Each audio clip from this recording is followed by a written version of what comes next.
Hi, everyone. So, we're a pretty small research team, but we've got some really big ambitions and, honestly, some incredibly fascinating material to share with you today.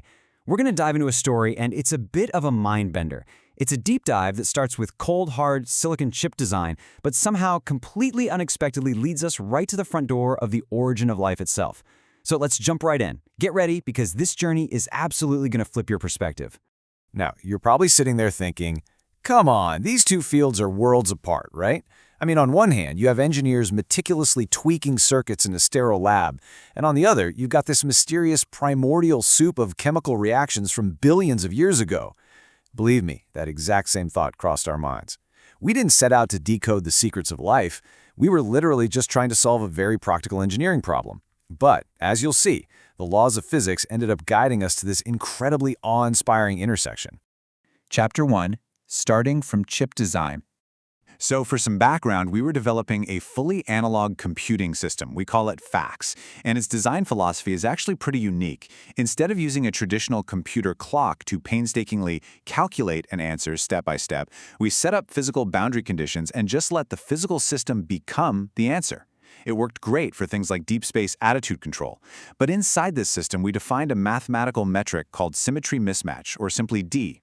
Basically, it just measures how much a system deviates from its ideal perfectly symmetrical state. Think of it as a measure of its flaws. In standard chip engineering, whenever we spot a mismatch, we pump in energy to fix it, forcing the system back into perfect symmetry. Chapter 2. The Subversive Logic Reversal. We've always fixed these defects. That is, until one day, we asked ourselves a totally crazy question. What if we just didn't fix it? The standard engineering logic is to use energy to eliminate differences, right? Bringing the system back to this perfect dead state. But what if we completely reversed that algorithm? What if we purposefully fed energy to the most mismatched, the most flawed part of the system? Like whichever part is the most rebellious and off track gets all the power. Once we had that thought, everything changed. The system didn't crash. Instead, to consume all that extra energy, it was literally forced to form these complex, localized structures. Chapter 3. Defects breed life. We were completely blown away to realize that this reversed logic is literally everywhere in biological systems. Biologists love to say that evolution doesn't have a direction. But if we look at it through the lens of physical energy flow, evolution totally has a direction. Think about it. An enzyme only gets its catalytic activity because its structure is imperfect. A gene mutation is amplified by natural selection precisely because it deviates from the norm. A metabolic cycle becomes the most stable structure because it dissipates the most energy. The instinct of life isn't to conserve fuel, it's to spend fuel to buy shape. So the key takeaway here? Life isn't trying to be perfect, it's trying to become the ultimate survivor, the ultimate rebel that can best withstand a massive flow of energy. And we aren't just making this up. Just look at the massive biological breakthroughs from 2025 and 2026. Scientists introduced the information energy phase transition theory, arguing that life is actually a stable, non-equilibrium phase of matter. It's a physical inevitability, not some random chemical accident. Experiments have also proven that physical defects on mineral surfaces can act as templates, and non-enzymatic self-replicating systems have shown that order can generate entirely on its own. These cutting-edge studies made us realize something huge. The tools we have, our FACS chip architecture and that reverse logic, they aren't just for making chips. They might actually be the exact key to unlocking the dynamics of how life originated. Chapter 4. Physical Laws and Magic Squares. To really grasp the shared mathematical foundation between our silicon chips and carbon-based life, let's use the metaphor of magic squares. An odd magic square is like a perfect crystal. The symmetry mismatch is virtually zero, it's at the lowest possible energy state, and it is incredibly stable.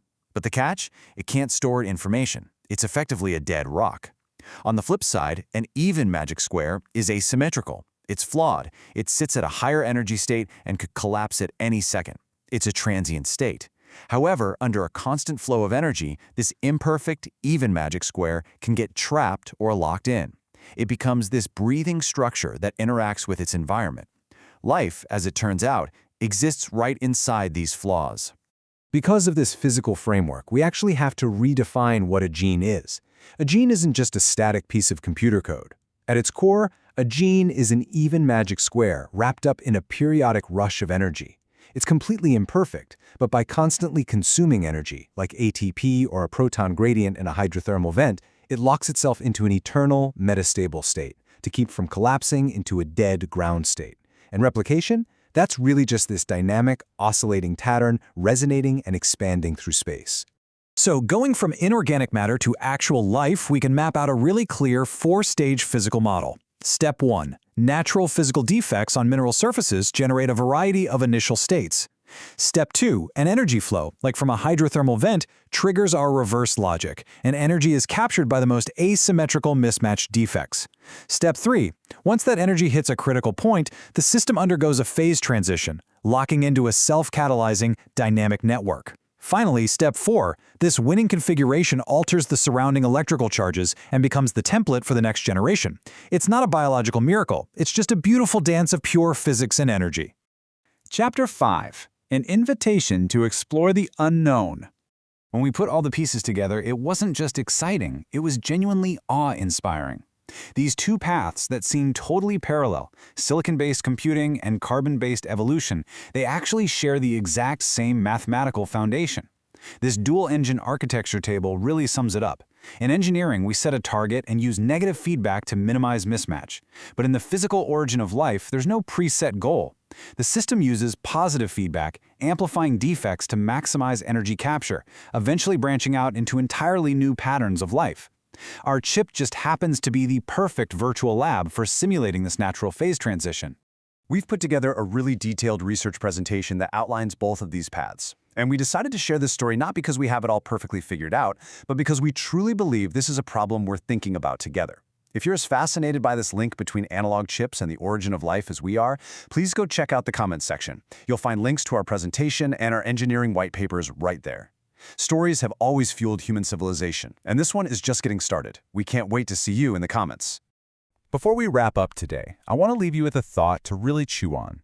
If the emergence of life isn't a one-in-a-million miracle, but just a physical inevitability driven by flaws and energy flow, what other defects in our universe, things we currently just write off as errors or noise, are secretly gathering energy right now, just waiting to spark the next unbelievable phase of evolution?